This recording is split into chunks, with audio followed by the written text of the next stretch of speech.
Oh, great. Good evening, everyone, and thank you for joining us. I'm Maureen Bellamy, the Capital Region representative, and on behalf of the Executive Committee of the National Acute Speech Association, I'd like to welcome you to this second presentation of our monthly webinar featuring Dr. Donna Morere.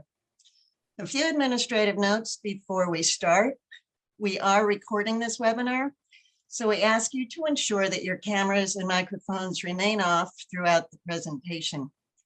Questions will be addressed after the presentation, and if you'd like to jot them down as they come to you, you can send them to me via private chat, or during the Q&A, you can use the hand raise feature, which you'll find under reactions on your Zoom menu. Dr. Morere has generously agreed to personally address questions about individual situations, and I will put her email address in the chat for that purpose. In light of that, please limit questions raised during the Q&A to questions that will be of general interest to the audience. Tonight's presentation, How Acute Speech Supports Language and Literacy Development, goes straight to the heart of why Dr. Cornett developed the acute speech system in the first place. Dr. Morere is an expert in the complex cognitive processes that must take place to ensure development of literacy. She recently retired from the psychology department at Gallaudet University, where she was a professor of neuropsychology. Over the course of the last several decades, she has donated countless hours providing presentations and consultations to families and professionals about acute speech, language acquisition, and language processing. And so it is my privilege to introduce Dr. Donna Morere. Hi, thanks, Maureen. It's really a pleasure to be here and talk about acute speech and how it can help language and literacy development. Let me just say that, I've worked as a psychologist, neuropsychologist with deaf and hard of hearing populations for over 30 years and taught for over 30 years at Gallaudet in the clinical psych program, and I've done research, and yet one of my greatest learning experiences was being the mother of a deaf son who will be turning 30 later this year. So let me just start by talking about some key findings with research and deaf learners. Okay. One thing that's really clear from all of the research is to become a literate human being, you have to have a first language. Okay, it doesn't matter what the modality is. It doesn't matter what the language is. You have to have a first language. Parents are the most important language models for children. We're the ones around them, and if parents aren't fluent in the language or communication mode of the child, they can't produce an ongoing rich language environment. So we need to be able to be fluent in our child's accessible language. We're best able to model our native language. Now, we can do varying degrees of adequacy in modeling another language, but we're best able to model our first language. The second big thing about language and literacy research is that children need to know the syntax and grammar of their first language to have language and literacy success. And that's why it's so important for the parent to be fluent, because otherwise they give inadequate modeling of the syntax and grammar of the language, even if they can get individual words or signs to communicate concepts. So reading requires that an individual know the syntax and grammar of the language of print. And for most of us, we were reading English.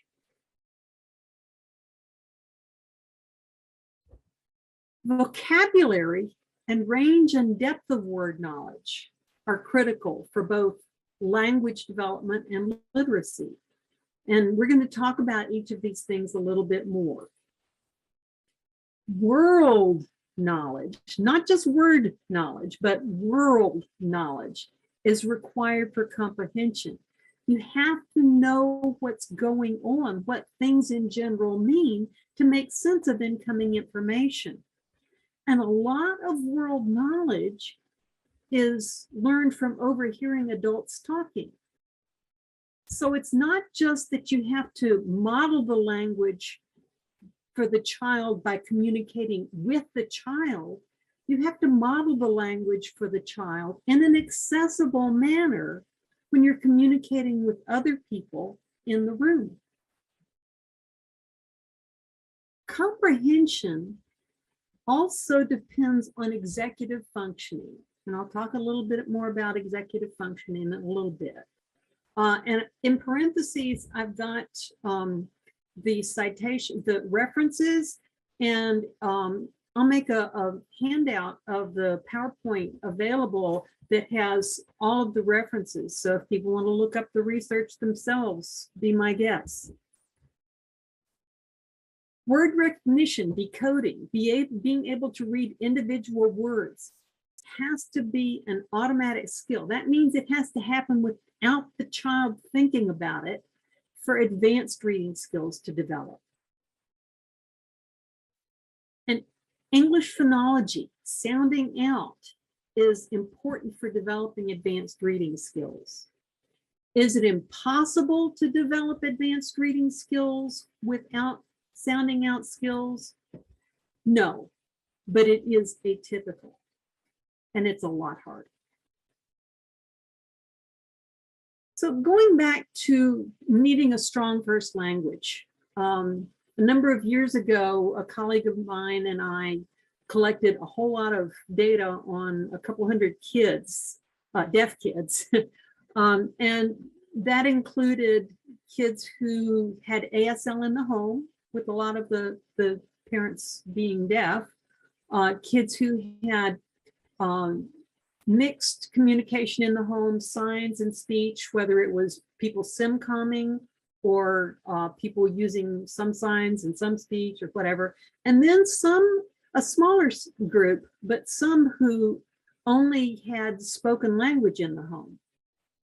So we tested these 3 to 5 year olds, and we tested both their ASL comprehension and their English comprehension. Even for the kids with the spoken language in the home, we used the ASL administration for the ASL comprehension.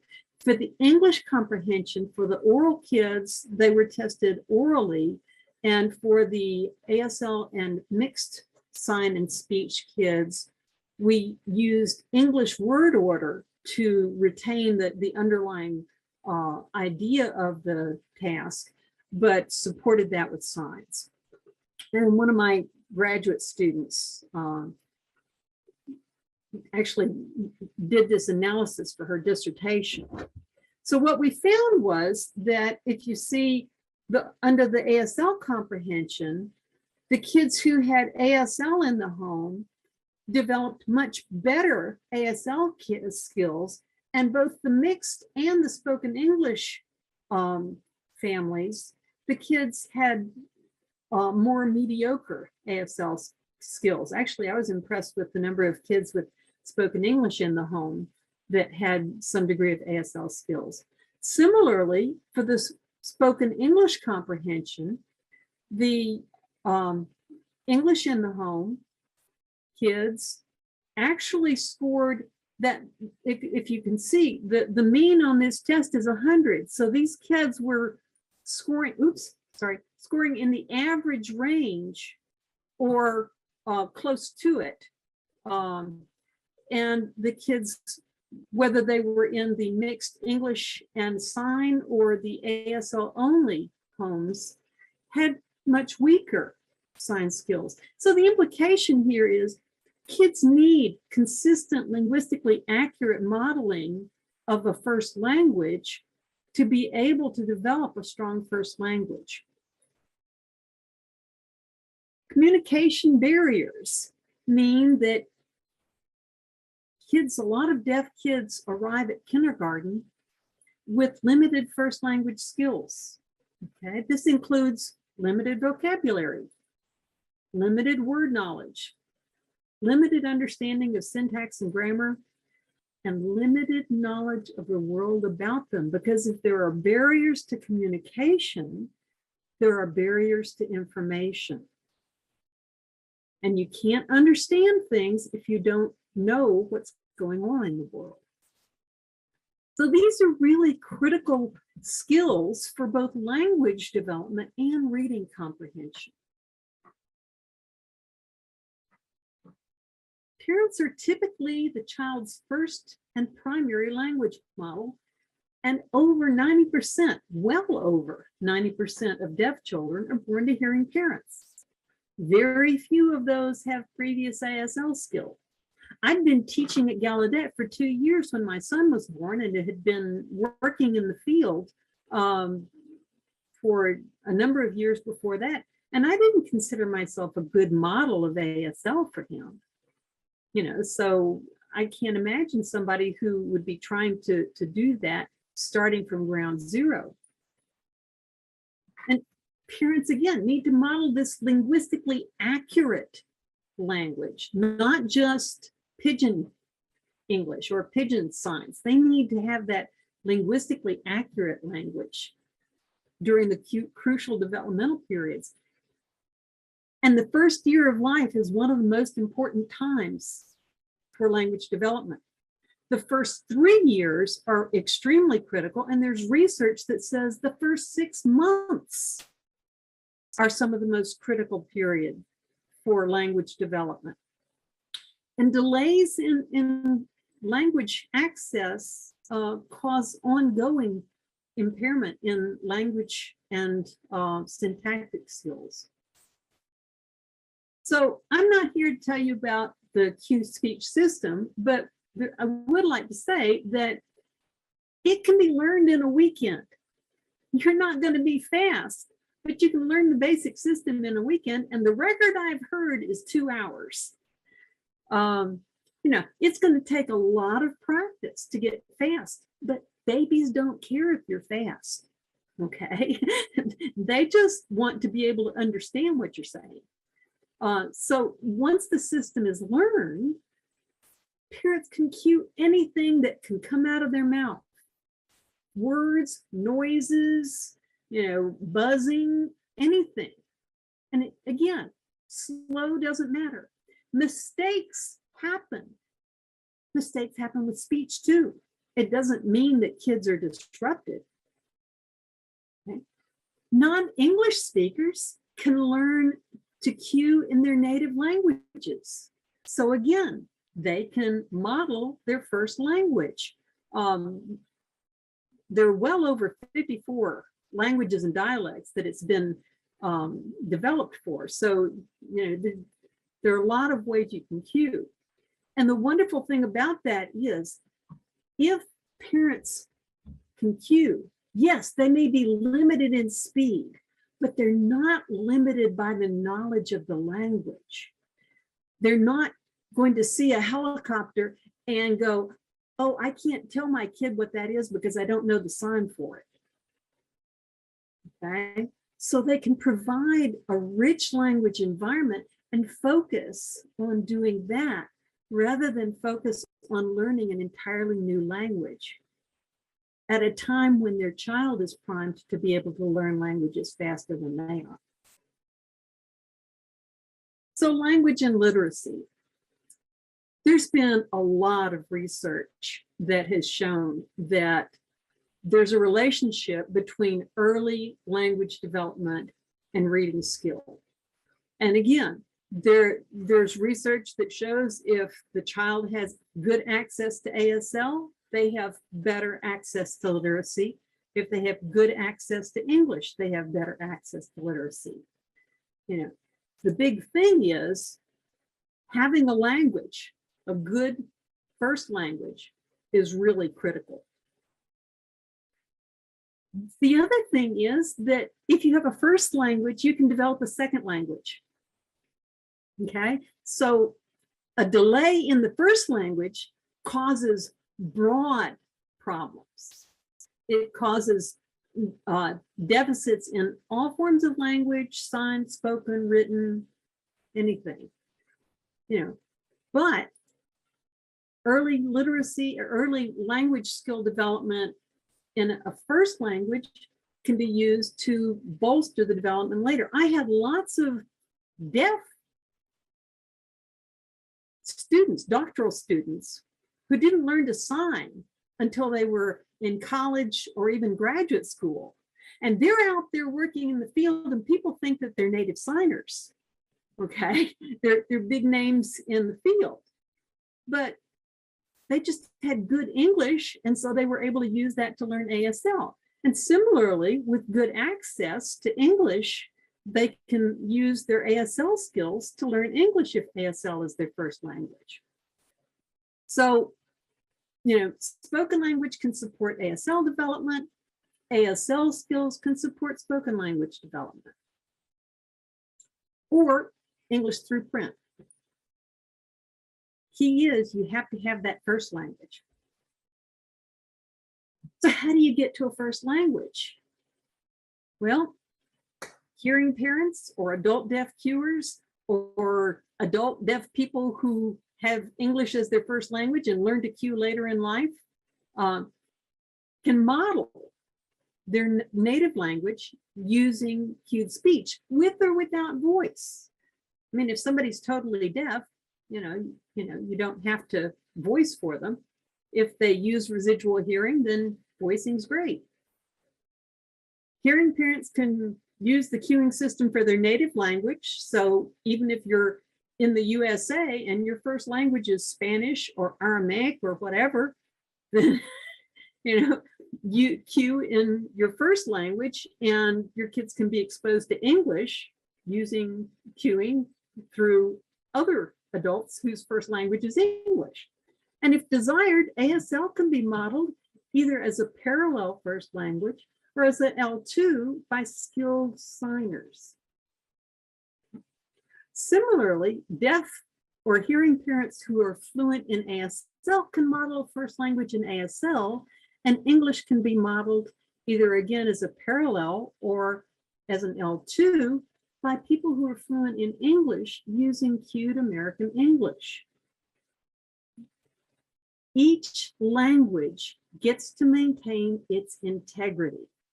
That means you don't have to try to use some bastardized sign system to represent English. ASL gets to stay ASL. English gets to stay English. And that just makes it a much better approach for both languages. Advantages of cueing. It can be used in running speech, as can be seen looking at the transliterator. So there are systems that show you what the phonemes are visually, like visual phonics, but they can't be used in running speech. So they can't be used to provide a first language. Cueing can be used to provide a first language, and deaf children can learn their first language through observing cueing the exact same way that hearing children learn spoken language through hearing it. It's just through a different modality. Okay? And that way they can get exposure to the vocabulary, the grammar, the syntax, the world knowledge, all of those things that they need to understand both incoming language through the air and language in print. Hearing parents don't have to simplify their vocabulary and grammar because they're using their first language. So you don't have adults using baby talk with their 12-year-olds because they don't know how to sign things in a more advanced way. And adults can read books like Dr. Seuss that include things like nonsense words that provide wordplay with the sounds of language that really help with literacy development. So, sure, you can fingerspell, there's a walk it in my pocket. You can have walk it fingerspell, but that doesn't have the same impact as cueing it, because with cueing it, you can see the rhyming, you can see the wordplay. And the most important advantage of cued speech is parents can just be parents and naturally provide a rich language environment and lots of information. They can talk to their kids about everything, talk to their kids about the fuzzy tails on the squirrels and, how the cat purring, vibrates in its throat and all of these other things that might be complicated if they're trying to use a different language, even though they're simple.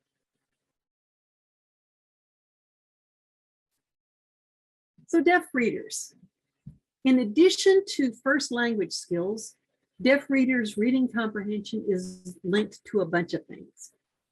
Word knowledge, phonemic and phonological awareness, so understanding the basic sound of spoken language, knowledge of the alphabet, vocabulary, memory and working memory, particularly verbal memory or language-based memory, executive functioning, and for signing kids, fingerspelling.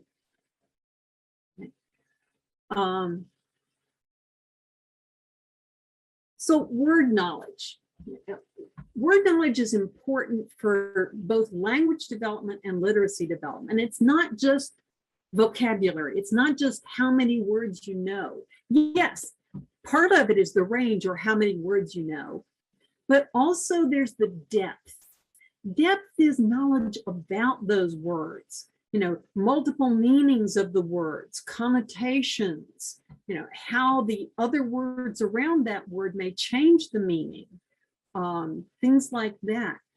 So there are two different aspects of this word knowledge. So surrounding context is really important because since even when you have a word that has basically the same meaning, it might change a little bit depending on the other words around it.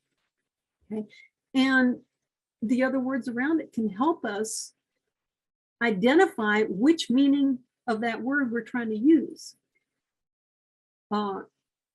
So, and different words with the same meaning, and there are many, many words that will have the same basic meaning. One word may be more appropriate depending on the other words around it. And sometimes that's why you may read something written by someone who English isn't their first language, and you think, oh, that's a little stilted or odd the way they said that. It's because they picked the wrong word with the same meaning. And yes, it has the same meaning, but it's not the word that a native English speaker would normally use for that. So multiple meanings, multiple words, context. Buck heard the call of the wild. The referee called a foul. The boy called for help.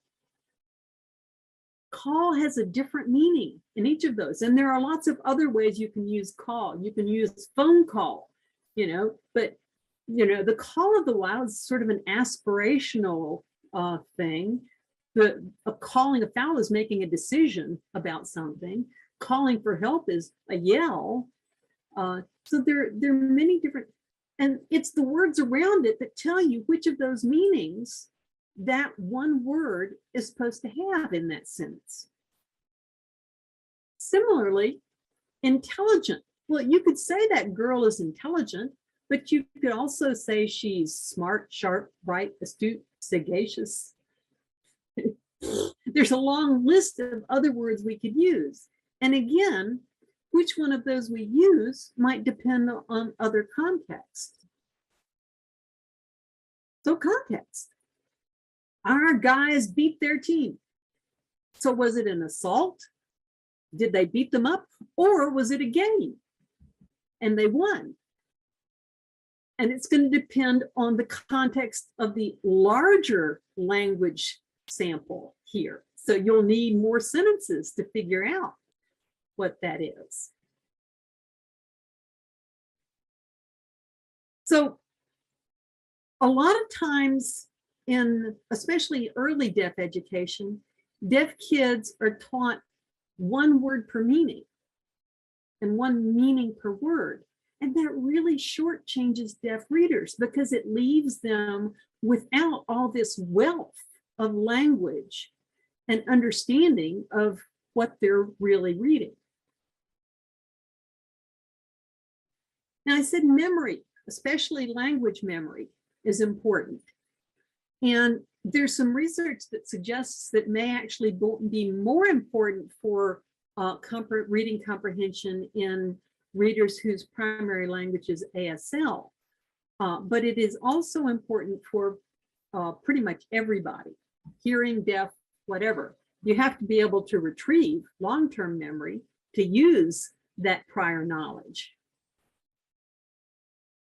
But deaf signers may recruit more memory to help provide an alternative pathway to reading comprehension compared to hearing readers or oral and cueing deaf readers. And this can place increased demands on memory capacity, which if you have, we all have different levels of abilities. Some of us have more memory capacity than others. Some of us have an innate ability to learn language, things like that. If you have a more limited memory capacity, then having additional demands on that is going to be problematic. And then executive functioning. I said I'd talk a little bit now more about that. Executive functioning is sort of an umbrella term for a lot of cognitive processes. So control of attention, control of impulses, so not doing things, developing strategies, planning, organization, being able to change what you're doing. So what we call cognitive flexibility or switching. So if you're trying one thing and it's not working, instead of just continuing to try that, you try something else. And fluency, being able to do things quickly. And all of those things affect comprehension and an awareness of whether you're understanding or comprehending something or not. So a lot of times people who have language limitations don't realize they haven't understood the incoming information, whether it's through the air or in print. And so they need to be able to develop checks on whether or not they're understanding so that they can figure out and use repair strategies. So how can I fix this? Did I understand that? I'm not sure I understood that. How can I fix that? Those are really important things that are affected by executive functioning. Other things are like drawing inferences. So figuring out, what was intended, not necessarily what was literally said, and extracting themes and other things that are really important for more depth of comprehension. Again, both of language through the air and in print. So it's really important, and it's problematic for a lot of deaf readers. Good deaf readers are better able to figure out what's important and what's not important. So if you see a student who has the whole page in the textbook highlighted, they couldn't tell what was important and what was not important. So they have to try to memorize everything. That's really tough. So you have to be able to understand what should I try to know, and what, can I kind of gloss over? Good readers, deaf readers are better able to understand when they didn't understand the content. So that comprehension monitoring. And again, if you don't realize you didn't understand, you can't fix it. Good deaf readers also, when they do see that they didn't understand, are better at using a variety of reading strategies and skills to figure out if they understood and to fix it. Okay, so they've got better monitoring and better repair strategies. Often the poor deaf readers would attempt to use the same repair strategy again and again, even if it wasn't appropriate for the breakdown that occurred. Good deaf readers were better able to use prior knowledge and context to understand new words. So they knew more words, and they were better able to use the context to understand the words they didn't know. So, you know, that's just a whole bunch of stuff that makes it so much harder for the weak readers to be able to understand what they're trying to read. So we talked about executive functioning and memory and how they're important to reading and language. And the thing is, these things develop interactively. So language and executive functioning develop interactively. Language is needed for advanced executive functioning development. Okay. Executive functioning skills are important for the development of advanced language skills, okay, especially higher order comprehension. So language delays are associated with delays in executive functioning development. Executive functioning limitations are associated with poor language skills. So they affect each other. Similarly, verbal memory, language-based memory, you know, and I'm talking about whether it's signed or spoken. So I usually will say linguistic memory, but when, you know, language-based memory depends on language skills. If you have limited language skills, you're going to have limited language-based memory. And like with all other aspects of literacy development, you have to have a strong first language for these other areas of functioning to develop adequately. You have to have a good first language to develop advanced executive functioning, to develop verbal memory, and to develop literacy. Okay? And the great thing about this is, cued speech can provide that access for deaf kids. ASL can provide it for deaf kids if they have a good ASL model. Most deaf kids don't.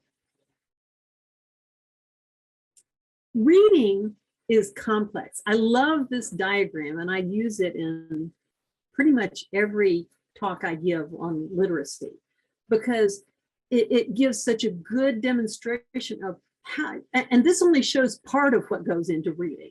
Okay, so this is just a limited set of balls, but it's a complex process that requires us to juggle a lot of thought processes at the same time. And you know, you have to have automatic processing of print, because if you're juggling those balls and you don't have automatic processing, so that you have to think about recognizing individual words and think about analyzing the syntax and grammar, all of those other things drop out. You're using so many cognitive resources, so much brain power doing the basic stuff, that all the other balls fall out. So cognitive resources, brain power. When we're trying to analyze incomplete incoming information, that uses up more resources. Whether it's because you are speech reading, trying to use residual hearing, trying to receive signs when you don't have adequate sign skills, or trying to read when you have inadequate reading skills. analysis of incomplete information or limited skills in analyzing that information causes, first, you have to use more resources for analysis that would normally be used for higher order comprehension.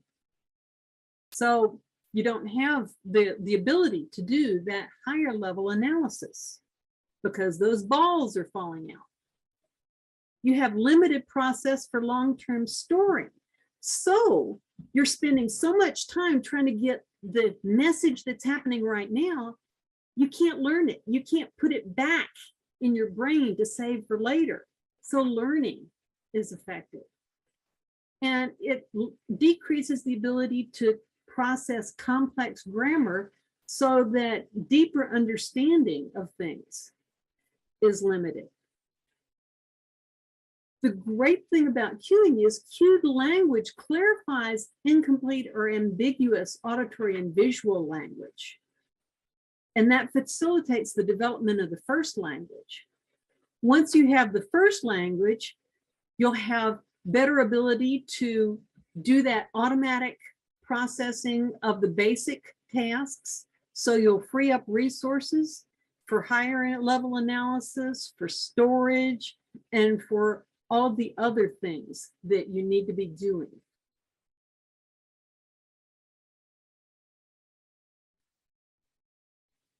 Now, most of the research for many years on with deaf readers focused on single word reading, focused on word recognition and relating those words to meaning.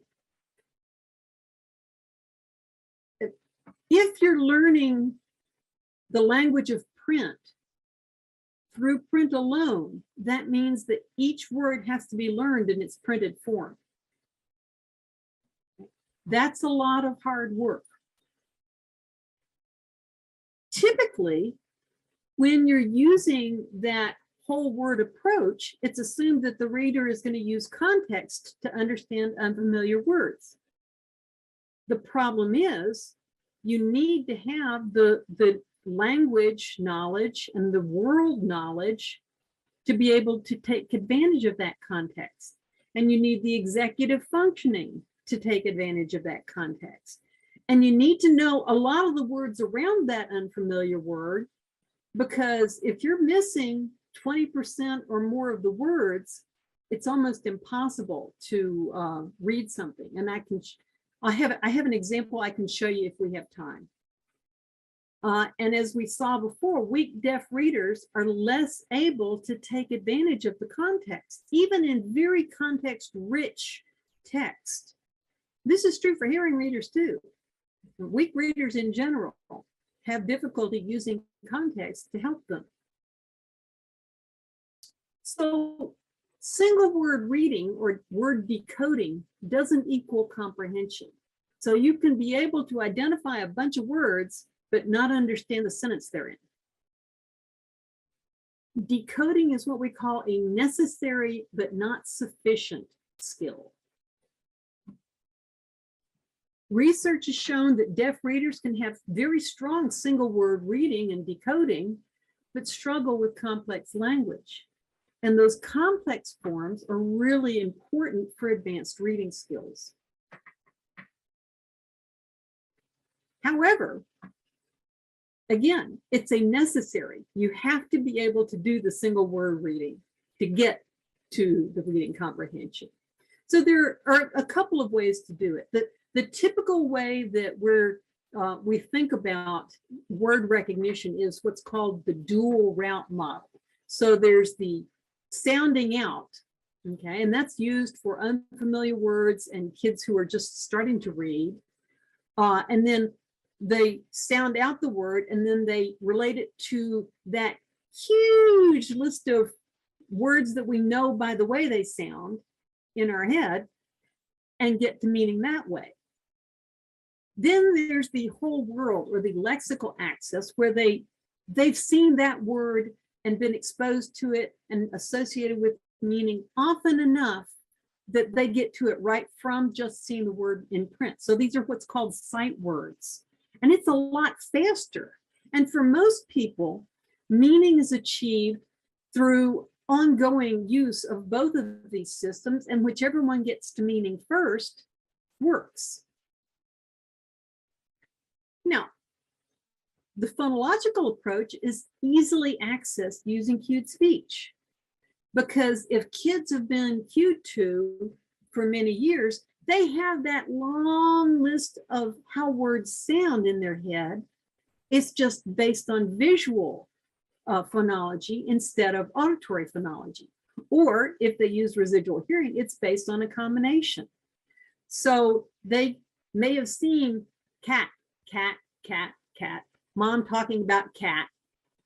And so when they see the word printed, they can go k-at. Oh, cat. Attach it to meaning based on how the word sounds, based on the phonetic sequence, whether it's auditory or visual. Okay, so this relates the word to meaning based on prior experience with the spoken or cued word.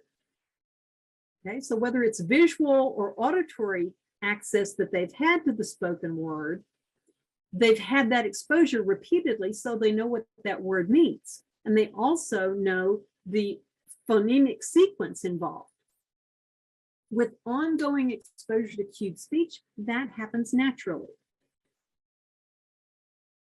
This allows for decoding of new or infrequent words, and especially regular words. Now, if you have a word that is spelled oddly, then the kid's going to, first time they read it, say it wrong. So my son, I always can tell when he's learned a new word from reading captions on the television, because he'll say it and tell me about underwear. And I will say, no, honey, underwear. And it's all fixed, you know.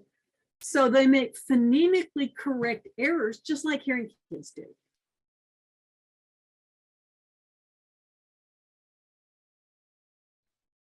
The other main route, that print-based route, goes directly from they've seen, you know, after they've read so many things about cats, they've seen that word so many times, they automatically know what it means just based on seeing the word. Okay, but it takes a lot of exposure, a lot of exposure. Each word has to be learned in its printed form. That's hard work. It's time consuming. And it adds those memory demands to the task. It's a very fast, efficient route, and it's great for irregular words like yacht. You know, so it's an important route, but used in isolation, it is hard.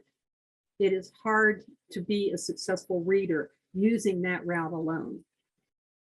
And again, new words either have to be looked up or taught, or meaning inferred from context if you have enough other information to make that inference. Regardless of how they decode, whether it's phonological or sight word, it's got to be automatic. It has to be done without them thinking about it for most words. One size doesn't fit all. Some children can learn to read through the whole word method. And some kids used a sign to text based, sort of a sign-based lexical approach. I have tested a kid years ago who the only way he could access print was through finger spelling. He had trouble doing that sign to text relationship development. And so he had to finger spell everything that he read, but he was able to do that. But for most kids, the research suggests that the best, most accessible way to develop early reading skills is using that sounding out or phonological route, and again, accessible through cued speech. Phonological awareness is an important part of that sounding out process. It depends on a person's ability to discriminate individual phonemes, the basic unit of the language. A lot of phonemes are hard to distinguish, even for hearing children. I can't distinguish the sounds for M and N unless I see the speaker, personally. A lot of people have trouble with eh and I. So, the great thing is we can make all of those sounds extremely clear, even clearer than spoken language for hearing children through cueing. Okay. And a lot of deaf and hard of hearing children have trouble with phonological awareness, and we can simplify their access just by cueing. It clarifies ambiguous phonemes so that even a hearing person who can't distinguish eh and I can see the difference between chin and throat. So that makes it accessible. Another great thing is that phonemic awareness activities can be done using cued American English or cueing of the language that's being spoken. So parents, teachers, therapists, anybody can do phonemic awareness activities with deaf kids if they just cue with them.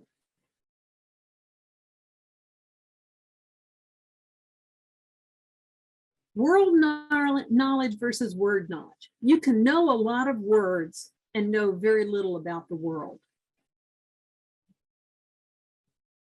World knowledge is obtained through rich, ongoing language environments. Information coming in an accessible manner. To use contextual cues, readers and listeners need to know about the world around them. They need to know all of the information that will make what they're taking in make sense.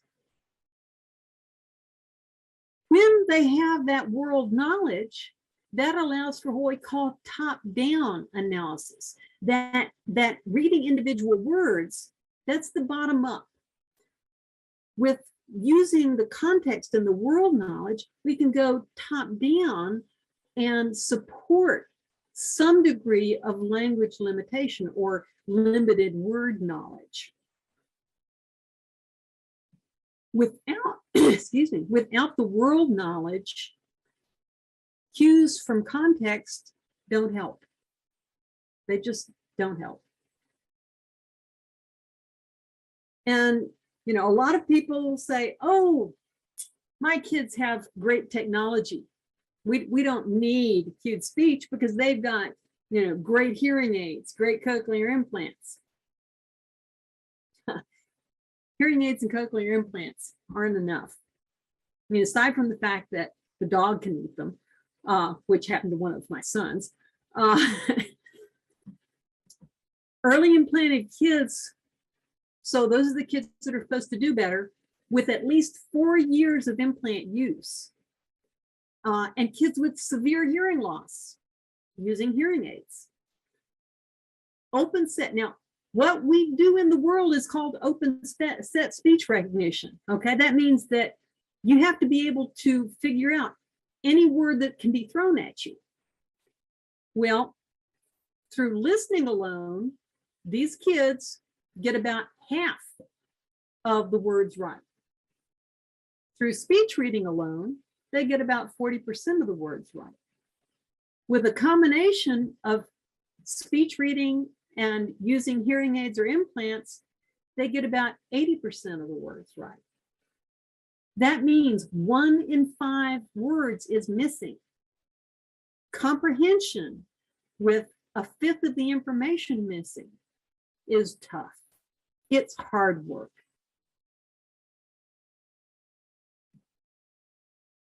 And then we talk about noise, because that research was in an ideal listening environment, in the audiology booth. not in a classroom where the background noise is louder than the speech, but highly successful adult implant users who should be better able to understand than kids, who have really great listening skills. So they get about 92.5% of the keywords and sentences correct in a quiet environment, had to have to get 50% of the words correct in a noisy environment, had to have the speech 10 times louder than the noise. Show me a classroom where the speech is 10 times louder than the noise. It doesn't exist. Now, hearing people with that same challenge could get 50% of the words right with the noise louder than the speech. So I love implants. I love hearing aids, but they're not going to give your child everything. Plus, there's a multiple step process that implant users have to use. Now, this research used post-lingually deafened people, people who already had the language, the auditory memory, all of those things that should make them perfect implant users. And they had over 2 years of implant experience. And what the research showed was that first they had to figure out, is this speech or noise? Because for a lot of sounds, the implant is going to give them equal weight. Then they had to recruit those other cognitive processes, visual attention, visual input, to try and support the identification of the phonemes. Then they had to generate a list of words that might be. Then they had to use context and other language cues to figure out which one of those sets of possible words might be the right one. And so that increased cognitive processing demands and decreased the cognitive resources available for higher order analysis. Again, it's a lot of work. And this is a very fatiguing process too. And they're trying to hold all of this stuff that they've already figured out to have a sentence or a paragraph to be able to understand the whole thing. Cueing supports hearing aids and implants. Okay. Consistent use of cued speech automatically produces that internal model of how speech sounds, of the phonemes of speech. So once you have that already built up, you can then, if you're cued to while you're listening, you can use that to attach the auditory stimulus coming in from the hearing aid or the implant to that pre-existing phoneme in the visual modality. So we can map the auditory stimulus onto a very unambiguous, clear, cued phonologies. And the great thing is, every time speakers talk and cue at the same time, they're providing auditory training. They are training the brain that this phoneme from the auditory stimulus is this phoneme. It's not mushy, it's not ambiguous. I know exactly which one it is. And that trains the brain to be better able to hear even when the cueing is not available.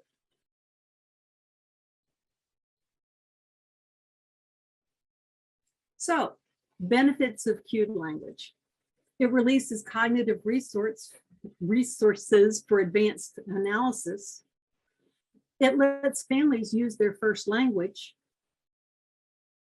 It decreases misperception and miscommunication, isolation, and fatigue. Trying to speech read or use a combination of speech reading and incomplete auditory information is exhausting. It tends to lead to miscommunication and isolation. I can't tell you the number of students I've talked to who felt alone at the dinner table because they couldn't keep up. It enhances language development. It enhances world knowledge. It enhances phonological awareness, supports executive functioning and verbal memory development, and other skills that are needed for higher order comprehension. It supports advanced reading comprehension. So the take-home message, I always like take-home messages. Ongoing accessible communication is required for deaf children to develop a first language, to develop a wealth of world knowledge, to know what's going on around them, and to develop reading comprehension. A first language can help to develop other cognitive processes that are necessary for advanced language and literacy skill development. If parents' skills in their child's primary language, primary mode of communication are limited, first language development is limited. Hearing parents need a communication approach they can learn quickly. Remember, those first 6 months, first year, first 3 years are the most important times for language development.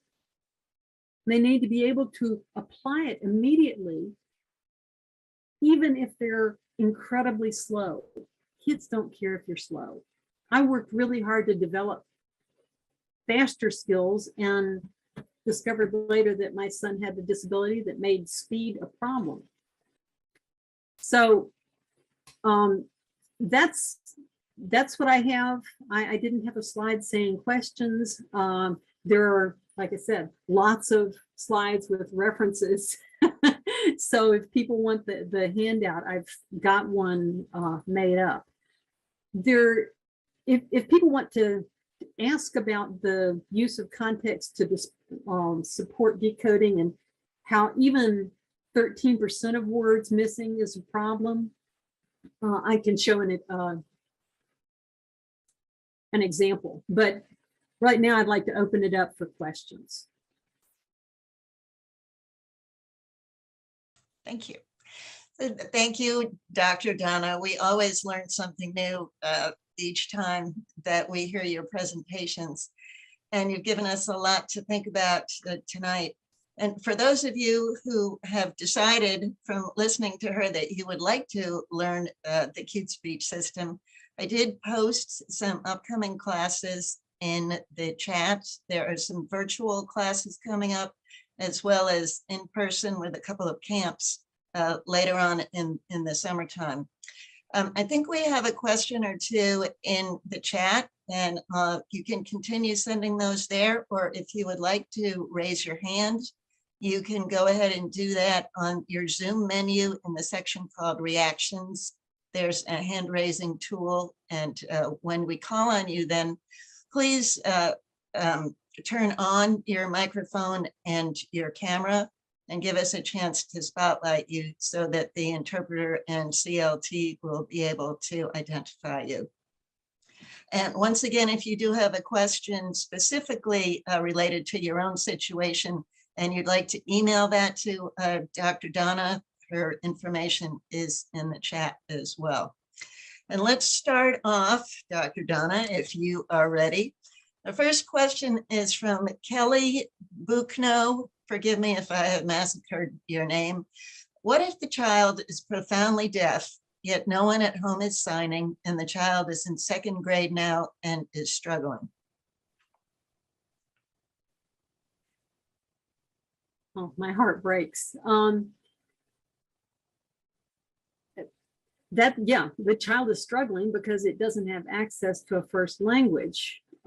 If the family, I'm assuming this is a hearing family, and it's a little late for the hearing family to be learning to sign right now.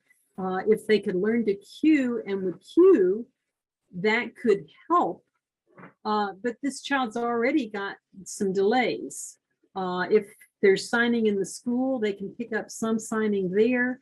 but without language access in the home, they're going to have significant language delays ongoing. So that's really late for them to start learning how to sign because they've got to learn from scratch. Whereas again, cueing can be learned pretty quickly. They can use the language of the home, and that will help. Better late than never, better early than late. Thank you. Would you like to stop the screen share, or do you have something that you'd like to put up on there as a reference? Yeah, let me stop the screen share, and that'll make people bigger. There we go. Also, the webinar I know has been recorded, and is it going to be on the NCSA website? I believe that that is the intent. I'm not sure what the timeline is, but the plan is to make these available on the NCSA website. Okay. And we have another question from Pamela Holly, who says, my DHH preschool in my district recently started using visual phonics. How would cued speech work with visual phonics? Visual phonics is fine. It does help with single word decoding. The problem is, like I said, you can't use it in running speech. So although it will teach the child how to decode k, a, t, it doesn't develop that internal model of k, a, t is cat. So it does help with single word decoding, but it doesn't help with the larger language issue. You can use them both, but if you're using cued speech, you don't really need the visual phonics, although it does show how some of the articulators are actually working. So it's really good for speech therapy, but not language development.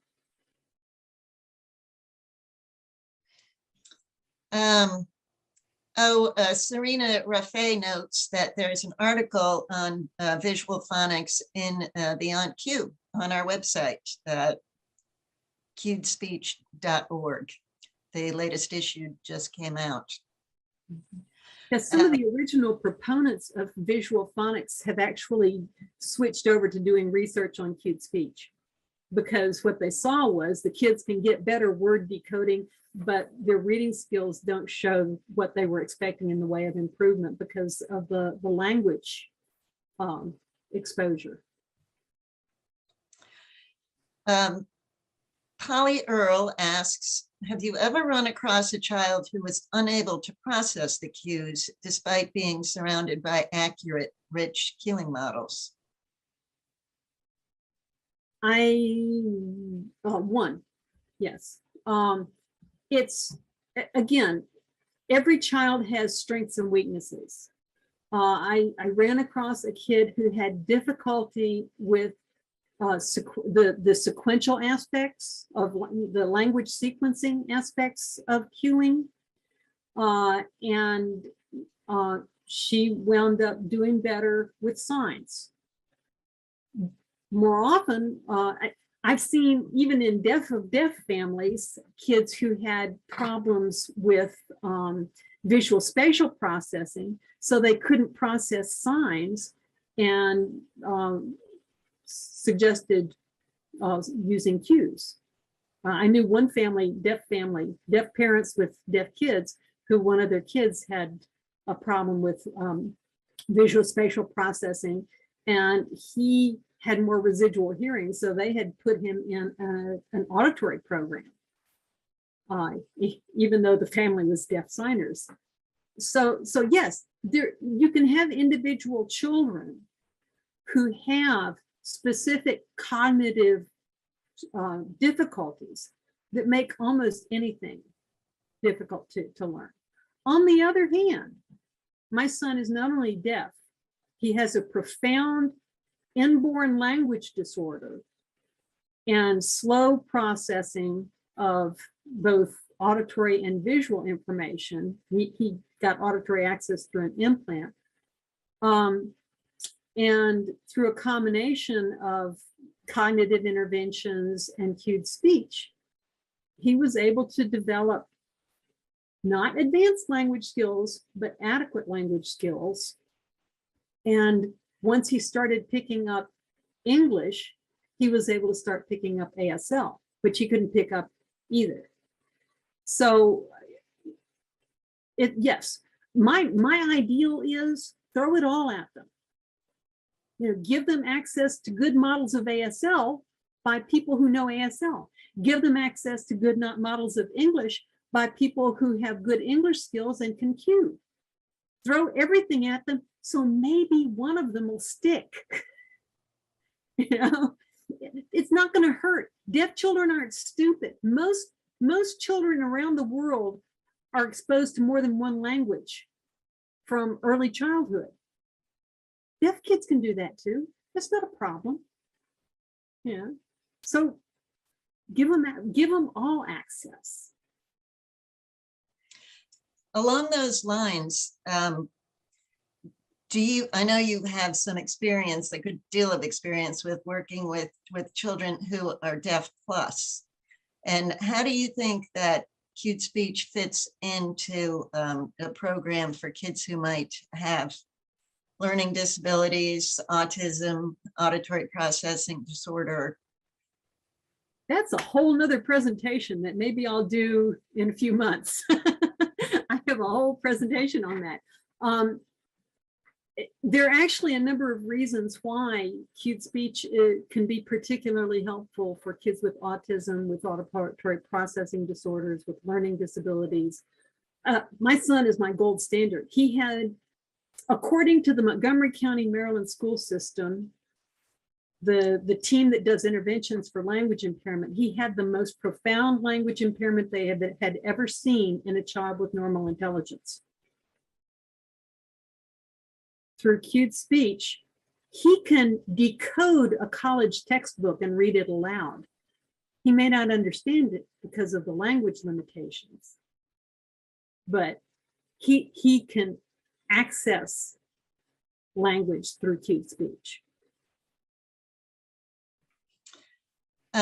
Speaking of access to language and multiple languages, are you familiar with people who have used cueing to access foreign languages?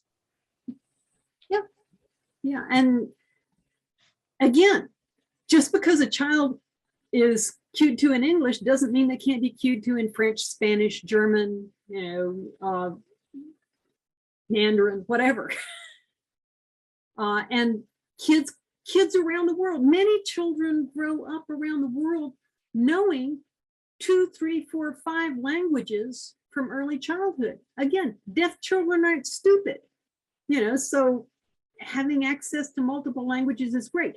The thing that I would suggest, though, is that you have separate people modeling the different languages. Okay, that will make it easier for the child to separate the languages. I'm not saying that you can't do it with the same person. I'm just saying it's easier for the child's brain to do that analysis if you have separate people modeling the different languages. Thank you. We have another question here from Freya O'Donoghue. She says, how would it work using cue with deaf-blind individuals? Well, that's a great question, and it has been used with deaf-blind individuals. Keep in mind, most blind individuals are not totally blind. Only about 15% or less of blind individuals are totally blind. So one nice thing about cueing is you can get right up close, and you can even have hand-on-hand touching. And there was a system that was developed a number of years ago that was specifically designed to use cueing with deaf-blind individuals. So it depends on how blind they are. And I used it with a young child who had optic neuropathy in addition to auditory neuropathy. It was a a vaccine issue that they had multiple neuropathies, and they had very little vision, but because you can get up close and personal and you don't have a broad range, because he had trouble with eye tracking, he was able to learn using cueing. Thank you. We have a hand up, Rebecca Jones. If you would turn on your camera and your microphone, and we will spotlight you.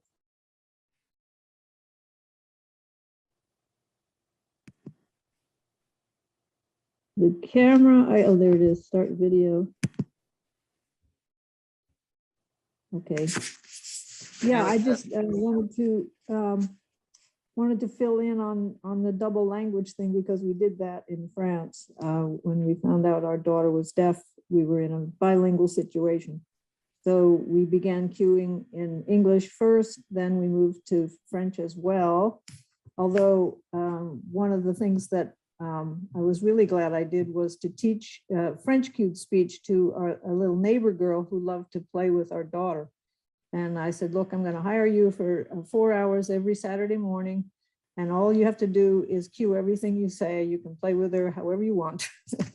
And that was a great beginning to her French, being taught by a French person, not by me. But she was very aware. She was 3 and caught on very quickly to the fact that there were 2 language systems going. So before long, it was au revoir to one person and bye-bye to the other. And on she went and became quite a lover of languages. So she knows quite a few by now. So yeah, just as somebody who's experienced it, it wasn't a problem at all, really. It was a lot of fun. Thank you. Thank you. Are there other questions? I don't see any hands up. I think some people have direct messaged me on chat. Yeah. So you may not have seen the questions. Oh, okay.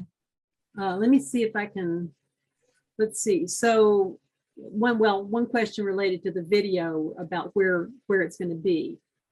So hopefully that'll be on the website, along with, we can send out the handout, since I'm assuming we have email addresses for everybody.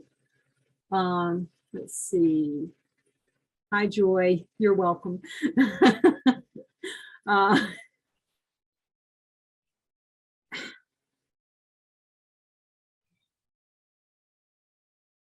So cueing, okay. People who learn to cue English first can learn ASL by interacting with deaf people who use ASL. Just the same way that hearing people can learn ASL. Most of the cue kids that I know have at some point learned to sign. A lot of them were in cue classes as elementary students, and then in middle school, all of the deaf kids got together, and so they saw the signing kids signing, and they started picking up signing from them, and it went from there. They can take ASL classes, but a lot of the times it's just through interaction with other deaf people.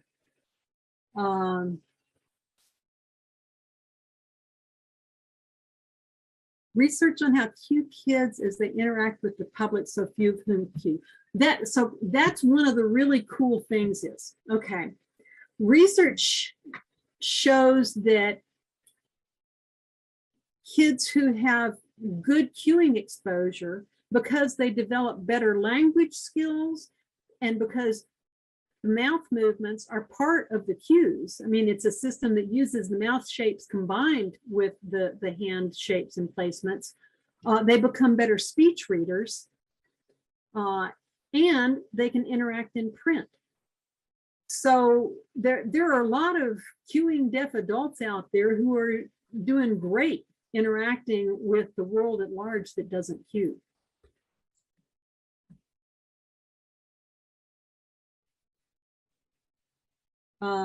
Cued speech charts for other languages. I think those are available on the NCSA website? They're on the link to the ISEC website. The NCSA does not maintain international key charts. We have a link to the Association of International Queuing Organizations, and that's where people can find those.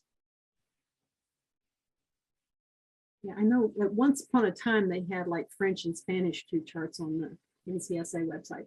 But so yeah, so you can find the link to get to the international languages from there. So I think that's all of the private questions that I see.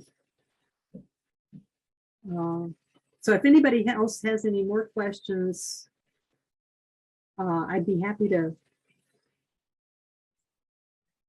Yep, raise a hand, or you can use Donna's personal email or Gallaudet email that we put in the chat for you. Yeah, if you have specific questions about your child, I'd be happy to respond to an email. Yeah.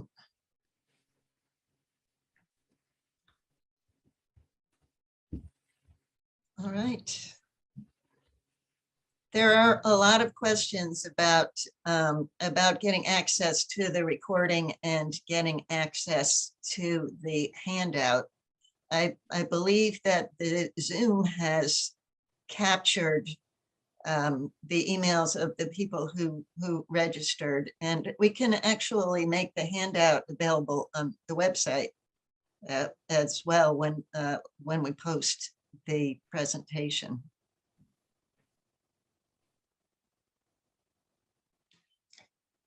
Well, thank you very much, Dr. Morere. It was a fascinating presentation, and you are truly a wonderful resource.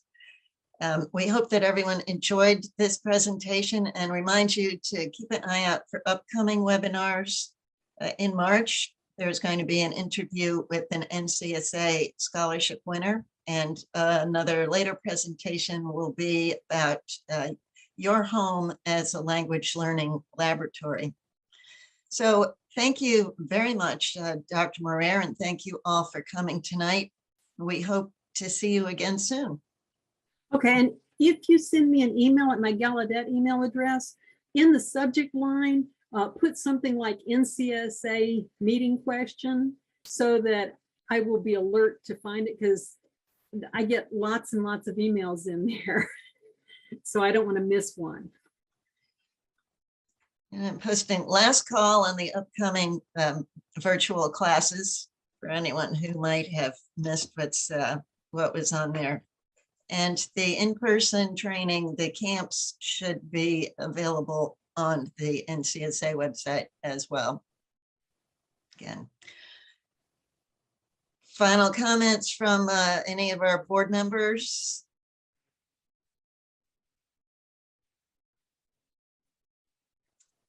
Thank you all, and good night.